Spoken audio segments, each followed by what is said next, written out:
Pinag-aaralan natin ang gospel. Sabihin niyo, gospel. Mabuting balita. Kasi ngayon ay evangelization month, kaya inaalala natin ano ba ang gospel. Naalala natin ang kulay gold. Pag gold, naalala natin ang langit, ang tahanan ng Diyos, at naalala natin na God is our Creator. God loves you and me, and God is holy. At noong nakaraang linggo, nandito kayo, diba? Nanood tayo ng super. Wala pala si Kari, may sakit pala si Kari. Noong nakaraang linggo, pinag-aralan natin ang tungkol sa isang bagay na hindi pwede sa langit. At yun ay ang kasalanan. Kasi nagkasala ang unang taong nilikha ng Diyos, at mula sa unang tao, pumasok ang kasalanan, at ang lahat ng tao ay nagkasala at namamatay. Nung sinuway nila yung utos ng Diyos, anong ginawa sa kanila? Sila ay pinalayas, no, sa hardin ng Eden. At ang bunga ng kasalanan, sabi ay kamatayan, at mahiwalay tayo sa Diyos dahil lahat tayo ay nagkasala. Ano ba yung dark page? O yung dark kulay? Ngayon, dahil mahal ka ng Diyos, sabihin ko sa katabi mo, mahal ka ng Diyos. Sabihin mo naman ng masaya, parang malungkot ka naman. Sabihin mo, mahal ka ng Diyos. Tama, no? Dahil mahal ka ng Diyos, meron siyang pangako para sa'yo. Anong English ng pangako? O, galing niyo mag-English, no? Meron siyang promise. Ang promise niya, siya ay magpapadala ng tagapagligtas o isang tao magbabago ng kalagayan natin ng mga makasalanan. Pangako ng Diyos, noong una pa lang sa aklat ng Genesis, natatalunin niya ang kanyang kaaway na si Satan. Kasi ang nais ni Satan, lahat tayo ay mapahamak, mahiwalay sa Diyos, huwag pumilala sa Diyos. Pero ang promise ng Panginoon, meron siyang solusyon sa ating problema sa kasalanan. Kaya nga, ipapadala daw niya ang Messiah. Sabihin niyo, Messiah. Sa ibang salita, ito ay tagapagligtas o Savior. Sabihin niya, Savior. Siyempre, sino ang ating Messiah? Kilala niyo na, di ba? Si Jesus. Kaya pag nag-aalala niyo yung kulay, anong kulay na tayo? Kulay red. Alalahanin natin ang Messiah, ang ating tagapagligtas. Meron nga dito sa unahan nawawala, kulay red eh. Ano kaya yung nawawala sa unahan? Dahil gumaha, nawawala yung ating cross. Pag nakita niyo sa talayan, uy, cross namin yan. Sa amin yan, ha? Or hanapin natin kung nasaan, no, yung ating cross. Alalahanin natin na ang Diyos ay may pangako. Ano yung kanyang pangako? Messiah o tagapagligtas. Para makilala natin kung sino ang Messiah, pinahayag niya yun sa pamamagitan ng mga prophecy. Sabihin niyo, prophecy. Prophesia.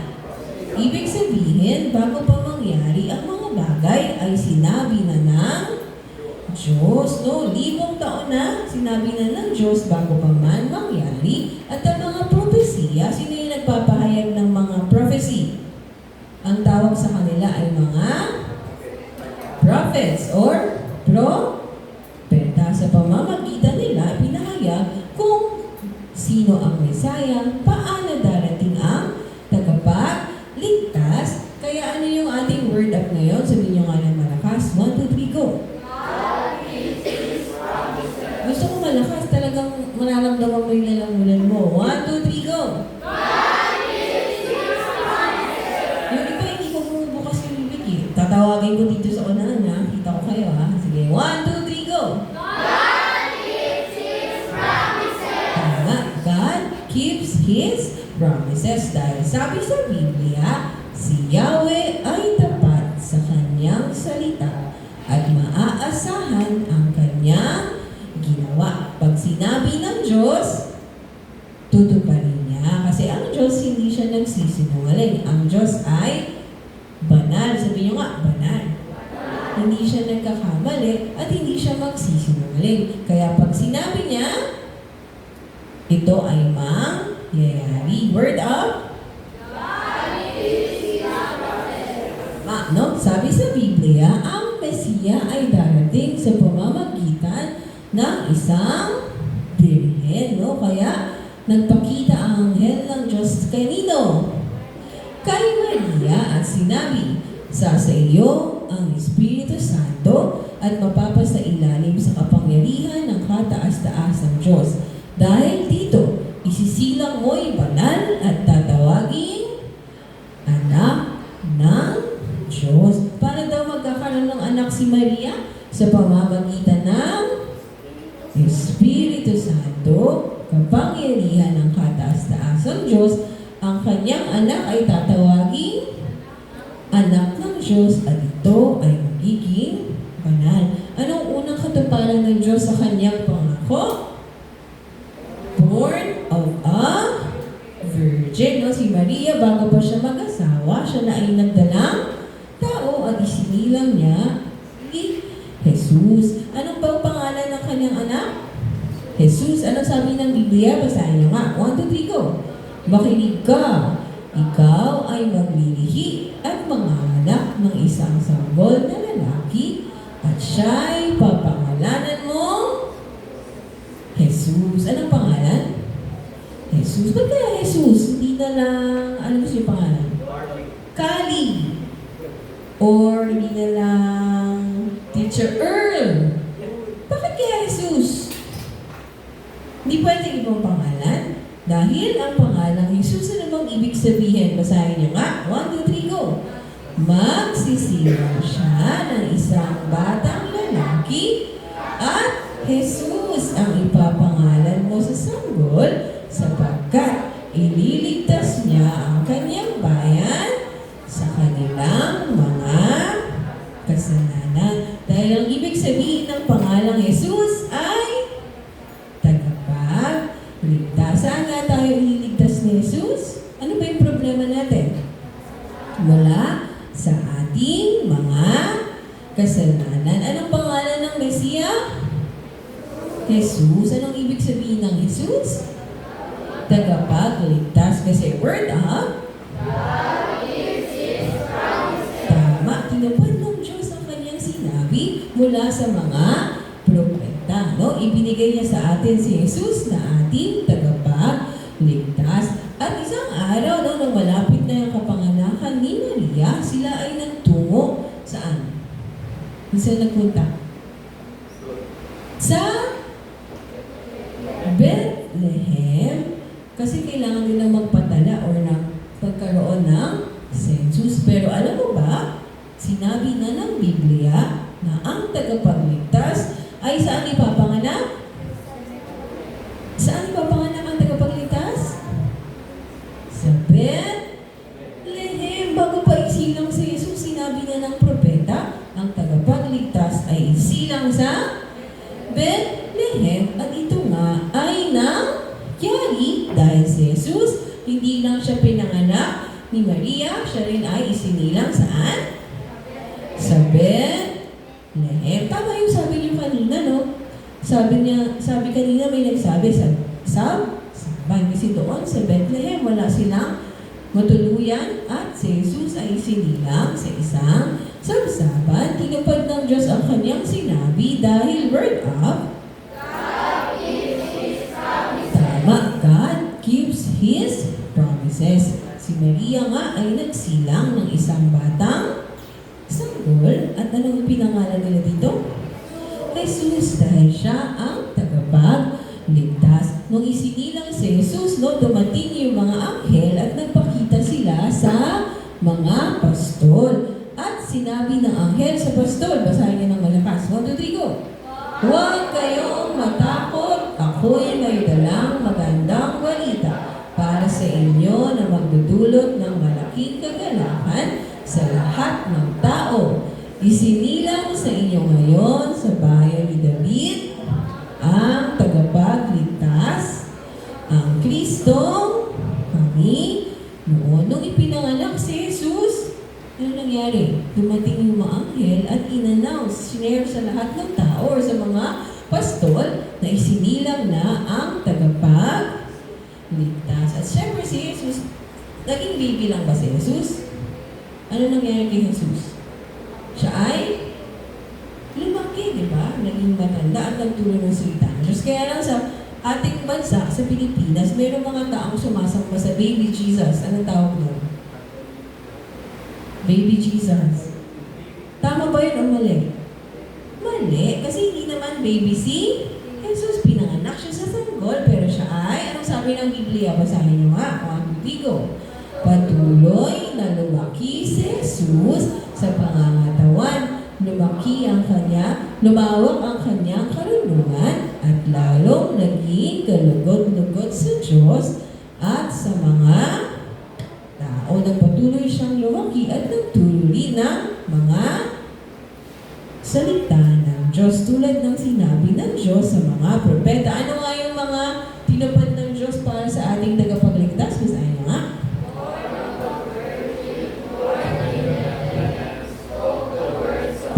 Kasi word up, tinupad ng Diyos ang kanyang sinabi. At si Jesus, bago siya magsimula sa kanyang ministry, ano ba ang nangyari? Siya ay tinukso ng diablo sa, quiz natin ito nakaraan, saan? Sa mountain? Saan siya tinukso? Sa desierto, no? Nung siya ay nananalangin at nag-ayuno ng 40 days, anong ginawa ng diablo kay Jesus? Siya ay tinukso. Pero, gano'n pa man, si Jesus nagkasala ba siya o hindi? Hindi siya natukso ng kaaway, hindi siya nagkasala. Sabihin niyo nga, si Jesus. Sabihin niyo lahat, yung iba hindi nakatingin dito at hindi nakikinig. Si Jesus. Ay hindi nagkasala. Kasi si Jesus ay, sabihin niyo nga, perfect in every way. Dahil siya ang ating Savior, siya ang magliligtas sa atin sa kasalanan. Siya ay walang kasalanan. Siya ay perfect. At nung si Jesus ay nagsimula na sa kanyang ministry, siya ay gumawa ng maraming himala. Ipinakita niya ang kanyang kapangyarihan bilang anak ng Diyos. Anong mga himala yung ginawa ni Jesus na alam niyo? Ano yung sa picture? Pinatigil niya yung bagyo at mga alon. Ano ba yung naalala niyo ginawa ni Jesus ng mga himala? Tama, yung tubig, ginawaway yung unang kanyang himalang ginawa. Ano pa? Binuhay yung patay, tama. Ano pa? Ano ginawa ni Jesus? Nadangin siya lang ang makakagawa dahil siya ay anak ng Diyos.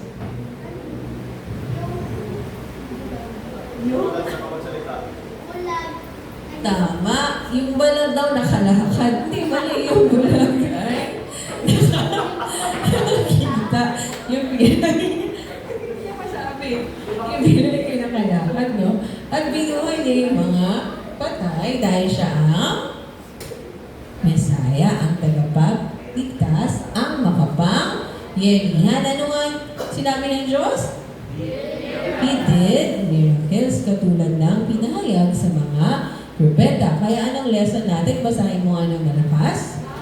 Magtiwala na tinutupad ng Diyos ang lahat ng kanyang mga pangako. Saan natin nababasa yung pangako ng Diyos?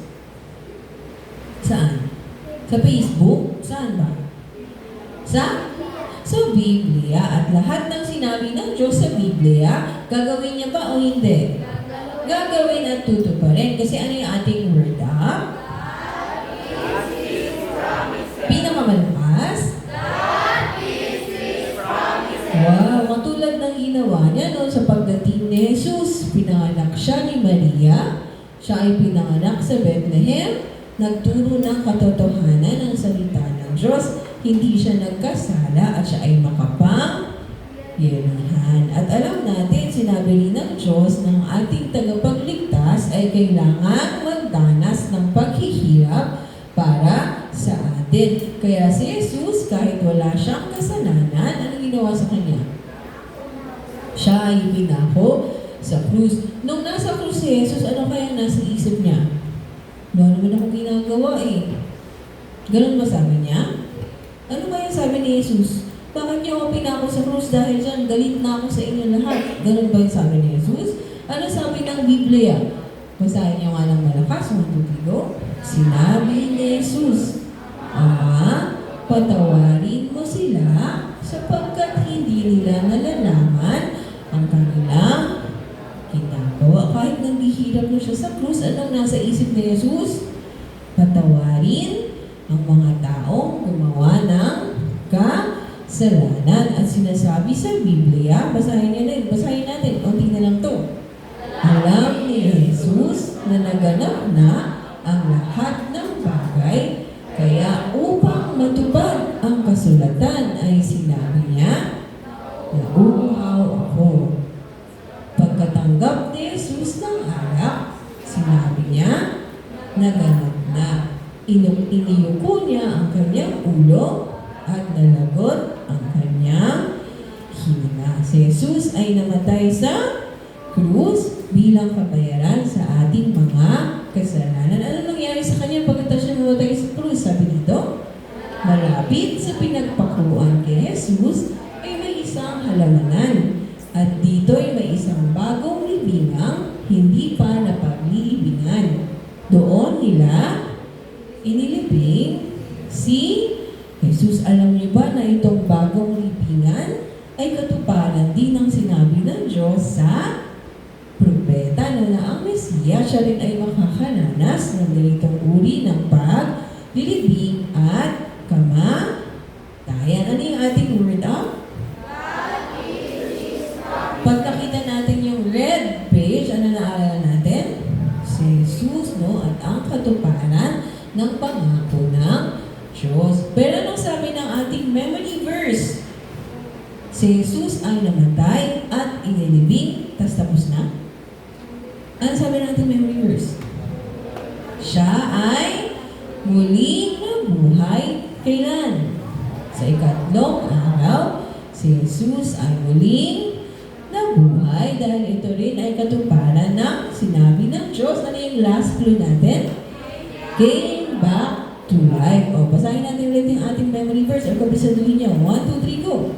Si Kristo ay namatay dahil sa ating mga kasalanan tulad ng sinasabi sa kasulatan. Inilibing siya at muling nabuhay sa ikatlong araw tulad din ng sinasabi sa kasulatan. Word up.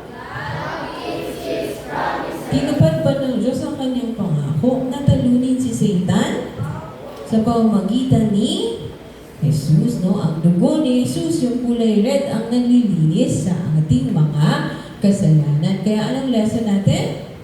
Sumampalataya kay Jesus, ang ipinangako, tagapagligtas ng Diyos. Sino si Jesus? Anong ibang salita sa tagapagligtas? Messiah. May Bible quiz ulit tayo sa susunod. Pagkatas ng mga kulay, ha? So, tatandaan ninyo yung natututunan ninyo. At ano ang ating word up? Meron pa bang ibang tagapagligtas? Ilan lang? Isa lang. Sino lang? Si Jesus. Kaya kailangan ng lahat ng tao, si Jesus, sabihin mo, kailangan ng lahat ng tao, si Jesus. Kaya lang, ilan lang yung tao na nandito sa church? Ilan lang yung mga taong sumasamba at naglilingkod kay Jesus? Madami or onte? Onte. Kaya anong assignment natin next Sunday? Anong assignment yun next Sunday? Mag-invite para makilala rin nila sino? Si Jesus, ang nag-iisang tagapagligtas. Sino dito mag-i-invite siya next Sunday? Kalaro ninyo, nanay ninyo, tatay ninyo, ate ninyo, kuya ninyo, tita ninyo, pinsan ninyo, lahat pwede kasi lahat kailangan si Jesus para sa kanilang kaligtasan. Naunawaan ba? Ang ating activity, hanapin yung cross, no? Ikot tayo sa talayan, hanapin natin cross. Gusto niyo ba yan? Gusto daw nila, hindi natin gagawin yan. Meron tayong activity. Una, mag-pray muna tayo ngayon. Pwede mo bang pasalamatan si Jesus kasi iligtas ka niya sa iyong mga kasalanan. Salamatan natin ng Diyos na tinupad niya ang lahat ng kanyang mga pangako. Tayo ay manalangin.